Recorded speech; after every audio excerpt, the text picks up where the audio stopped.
नमस्कार जी।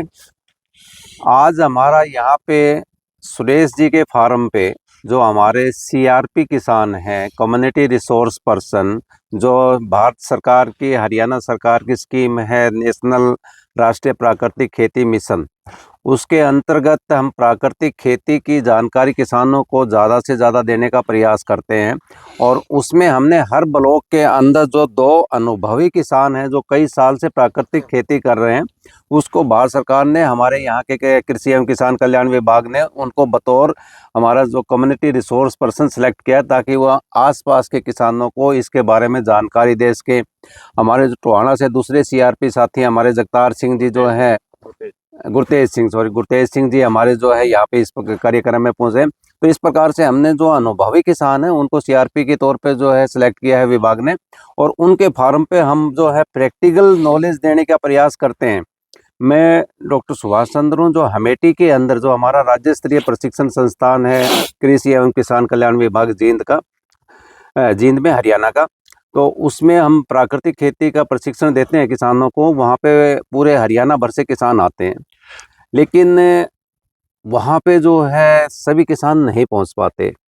तो हमारे निदेशक महोदय डॉक्टर करमचंद जी के आदेश अनुसार हमने जो है पूरे हर ब्लॉक में जाके किसानों को ये प्रशिक्षण देना शुरू किया, ताकि ज़्यादा से ज़्यादा किसानों को हम जानकारी दे सके प्राकृतिक खेती के बारे में, उसके फायदे नुकसान बता सकें और उसके तहत तौर तरीके समझा सकें। तो उसी क्रम में आज हमने जो है सुरेश जी के फार्म पे ये प्रशिक्षण का आयोजन किया है। डॉक्टर साहब, इसके फायदे क्या हैं? प्राकृतिक खेती की बात करें, फायदे की बात तो देखिए सर,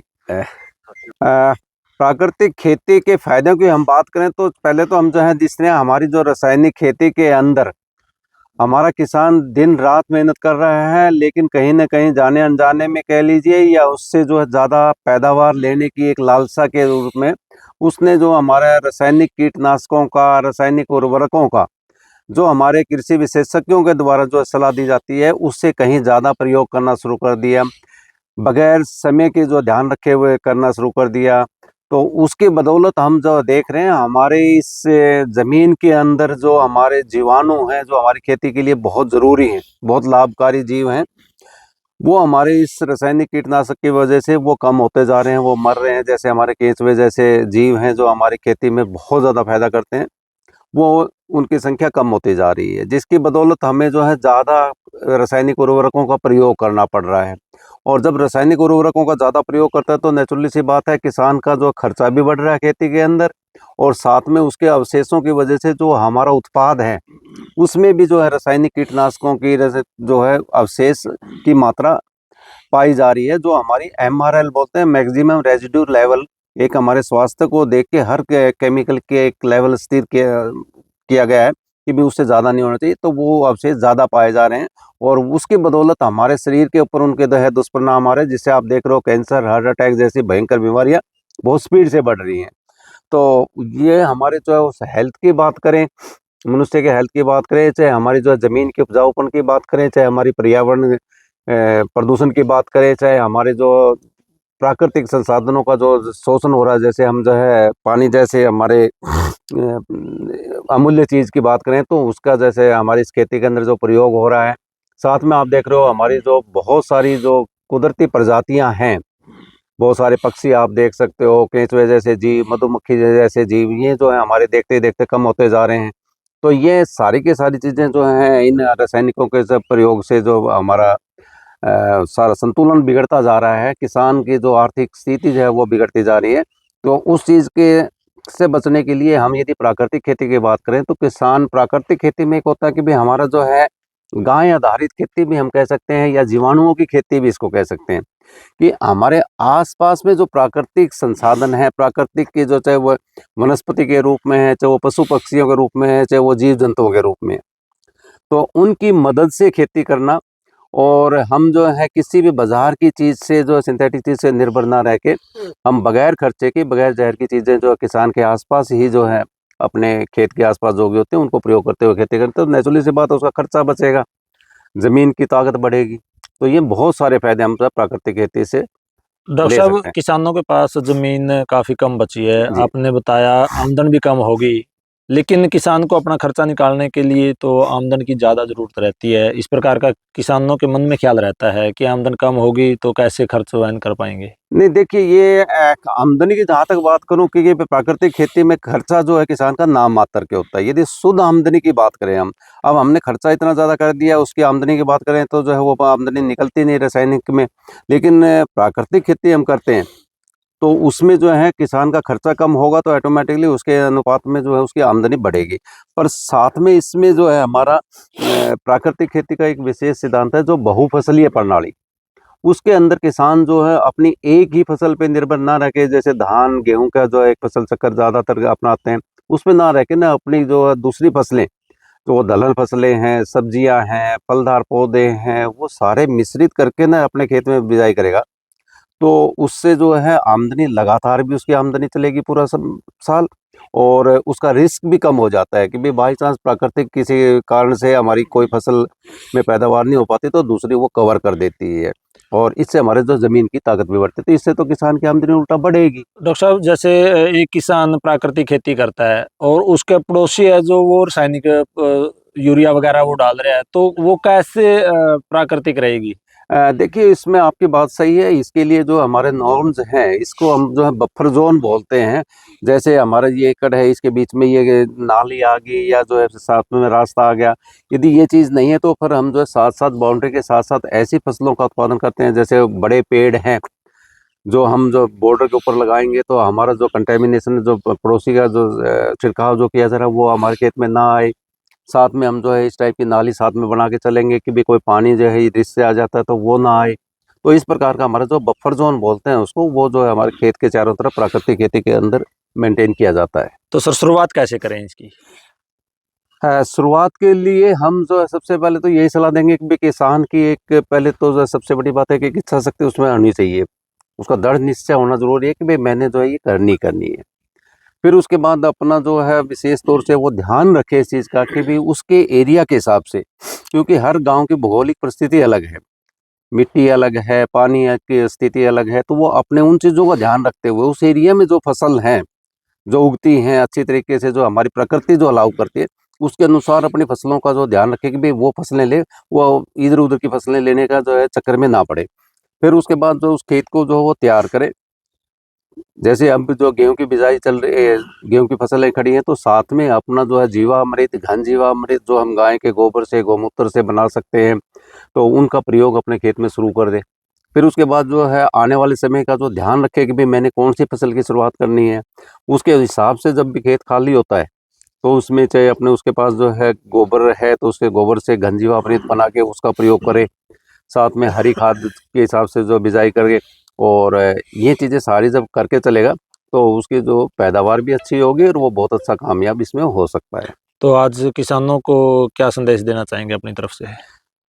किसानों को तो मैं यही अपील करना चाहूँगा कि यदि देखिए अपने खुद के परिवार को, अपने बच्चों को इस जहर वाले भोजन से बचाना चाहते हैं, वो अपनी इस धरती माता को बचाना चाहते हैं, जिसमें से जो उसका परिवार पल रहा है वो अन्न पैदा करके दे रही है, वो अपना जो आमदनी की बात करें तो उसमें कृषि में, खेती-बाड़ी में से कुछ जो है आमदनी लेना चाहता है, तो वो ज़रूर से ज़रूर जो है अपनी प्राकृतिक खेती शुरुआत करे।